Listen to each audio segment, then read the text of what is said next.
Assalamualaikum warahmatullahi wabarakatuh. Alhamdulillah, alhamdulillahirabbil alamin. Wassalatu wassalamu ala asrafil anbiya'i wal mursalin sayyidina wa maulana Muhammadin wa ala alihi wa sahbihi ajmain. Bertemu lagi dengan Majelis Zikir Tarekat Naksabandiyah Khalidiyah wilayah Sulawesi Tenggara. Di malam yang ke-8 ini kita masih tetap membahas tentang Muhammadiyah, karena semakin hari semakin banyak yang mulai menyadari dan mulai mengerti apa itu Nabi Muhammad dan apa itu Rasulullah Muhammad. Mudah-mudahan dengan banyaknya saudara-saudara yang paham, mengerti, maka bisa menjadi nur yang menggugah hati dan pikiran saudara-saudara, sehingga bisa mengenal wali yang mursid dan al-ulama warasatul anbiya zaman ini, yang merupakan representasi dari Rasulullah di zaman ini. Baiklah, kita kembali membahas tentang Samudra Muhammad bagian kedua. Jika malam kemarin kita berbicara tentang Samudra Muhammad bagian pertama, maka di malam ini kita kembali mengeksplorasi, menggali lagi apa sebenarnya Muhammad itu. Jika kita mengagung-agungkan Nabi Muhammad SAW, beliau telah berlindung, muqaddas, karena beliau telah selesai menjalankan tugasnya, Hatamul Anbiya.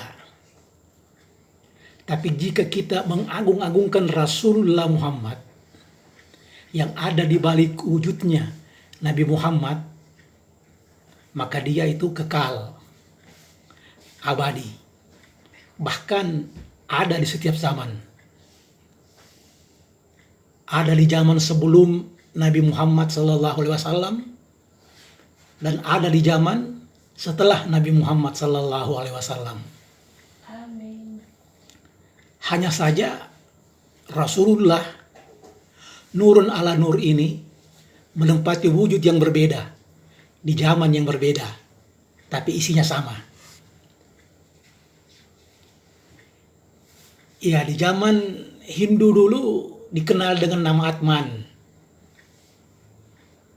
Di zaman Buddha 500 tahun sesudahnya dikenal dengan nama Guru Buddha.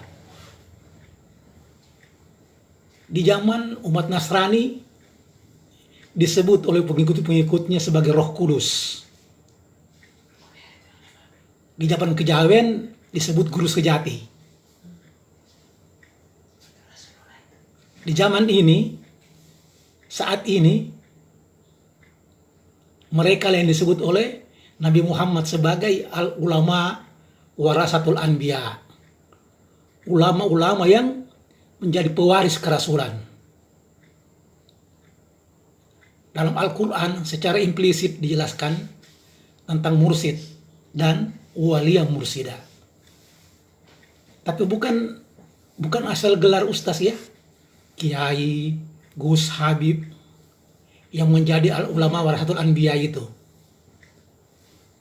Tapi ulama-ulama waris yang diwarisi kerasulan, diwarisi isi dada Rasulullah SAW,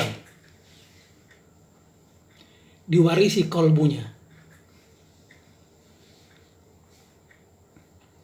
Perlu kita ketahui bahwa Nabi Muhammad SAW dan Rasulullah Muhammad itu adalah dua dimensi yang berbeda. Itu sudah kami jelaskan ya di beberapa malam yang lalu. Nabi Muhammad Sallallahu Alaihi Wasallam adalah seorang manusia yang pasti mengalami kematian. Sedangkan Rasulullah Muhammad adalah nurun ala nur, cahaya di atas cahaya, atau cahaya berlapis-lapis. Itu kiasnya. Rasulullah nurun ala nur, itulah hakikat dari alif lam mim. Alif itu nur Allah, lam nur malaikat Jibril, dan mim nur Muhammad. Alif lam mim itulah Rasulullah, nurun ala nur, cahaya di atas cahaya, yang menempati wujud seorang manusia, kekasih Allah. Manusia itulah yang akan menjadi utusan Allah atau Rasulullah. Manusia itulah sang pembawa wasilah. Manusia itulah yang jadi tali penghubung manusia di dunia dengan Allah Subhanahu wa Ta'ala di akhirat. Manusia itulah rajanya manusia di dunia, Malikin Nas. Manusia itulah sesembahannya manusia di dunia, Ilahin Nas. Manusia itulah channel di dunia dengan Allah di akhirat, di Maliki Yaumiddin. Maka carilah manusia pembawa wasilah itu. Tanpa ketemu manusia pembawa wasilah itu, maka semua ibadah kita tidak akan terhubung, tidak akan sampai kepada Allah Subhanahu wa Ta'ala. Karena manusia itulah penghubung gelombang manusia di dunia dengan gelombang Allah Subhanahu wa Ta'ala di akhirat. Tidak akan sampai kepada Allah Subhanahu wa Ta'ala tanpa lewat Rasulullah. Itulah kalimat yang disampaikan oleh Nabi Muhammad Sallallahu Alaihi Wasallam. Kalau kita dengar kata-kata Isa alaihissalam, Isa al-Masih, ada juga kata-katanya yang mirip-mirip dengan seperti itu. Tidak akan sampai Allah, tidak akan sampai kepada Allah Bapa tanpa lewat aku. Begitu kata-kata Isa alaihissalam. Berbaktilah kepada aku, sama halnya kamu berbakti kepada yang Maha Kuasa. Itulah kalimat yang disampaikan oleh Sri Krishna. Itu artinya bahwa yang disampaikan oleh mereka adalah ucapan Allah dengan melalui mulut atau lisan mereka. Karena di balik wujudnya ada Rasulullah, dan di balik Rasulullah ada Allah Subhanahu wa Ta'ala itu sendiri. Itulah yang harus disaksikan dalam syahadat. Jadi yang mesti disaksikan dalam syahadat itu adalah Rasulun min anfusikum, Rasul di zamanmu sendiri. Karena di balik Rasulun min anfusikum itu ada Allah Subhanahu wa Ta'ala sendiri. Itulah yang disebut sifat dan wujud Allah di dunia. Itulah perwujudan sifat wujud Allah di dunia. Jadi perlu dipahami dengan sebenarnya perbedaan antara Nabi Muhammad bin Abdullah dan Rasulullah Muhammad. Sebagai Nabi, beliau menyampaikan risalah dan syariat lewat kata-kata akal. Tapi sebagai Rasul, beliau ajarkan ilmu lewat bayat di alam ruh. Bedakan itu, biar bisa mengerti mana yang Muhammad bin Abdullah dan mana yang Muhammad Rasulullah atau Nur Muhammad. Nyatanya, keduanya adalah dua unsur berbeda. Bahkan Nabi Muhammad pun bersaksi kepada Rasulullah Muhammad, bersaksi kepada Muhammad yang nur itu dalam syahadatnya. Nabi Muhammad adalah manusia, sedangkan Rasulullah Muhammad adalah nur, cahaya Allah yang tajalli di diri Muhammad bin Abdullah. Nur itu tidak akan pernah mati dan akan selalu waris kepada wadah-wadah berikutnya, kepada orang-orang berikutnya yang sudah mencapai makam yang sama dengan makam Nabi Muhammad sallallahu alaihi wasallam, yang telah mencapai makam Kamil Mukamil Halis Muhlisin. Begitu ya. Jalan menuju Allah hanya lewat itu. Lewat sang wasilah karir, sang pembawa wasilah. Tidak ada jalan lain. Mesti lewat frekuensi Rasulullah yang saat ini ada pada waliyam mursida. Hanya itu jalannya. Berguru syariat adalah akal dan untuk dunia.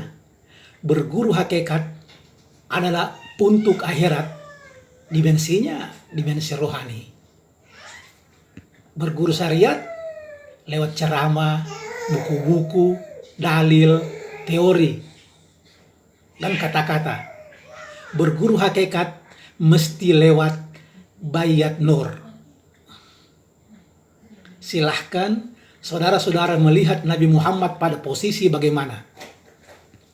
Jika syariat saja, dapatnya hanya dunia. Jika hakikat, maka akan menuju ma'rifatullah dan mulai beragama. Awaluddin ma'rifatullah. Sedangkan jalan menuju agama ma'rifat adalah lewat syariat, tarekat, dan hakikat. Maka tidak ada jalan lain menuju ma'rifatullah.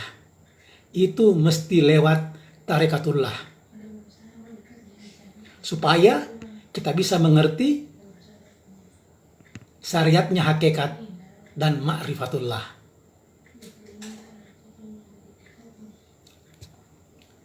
Apakah saudara-saudara telah berguru hakikat dengan melewati proses bayat? Hadis Nabi, barang siapa yang belum ada ikatan bayat di lehernya, maka dia kalau mati akan menjadi mati jahiliyah. Ingin belajar? Datanglah di Tarekat Naksabandia Khalidiyah yang ada di 70 kabupaten kota seluruh Indonesia. Kami terima dengan senang hati dan lapang dada. Salamun kaulam mir rabbir rahim. Uduhuluha bisalamin aminin. Ilahi anta maksudi waridhoka matlubi. Wassalamualaikum warahmatullahi wabarakatuh. Waalaikumsalam warahmatullahi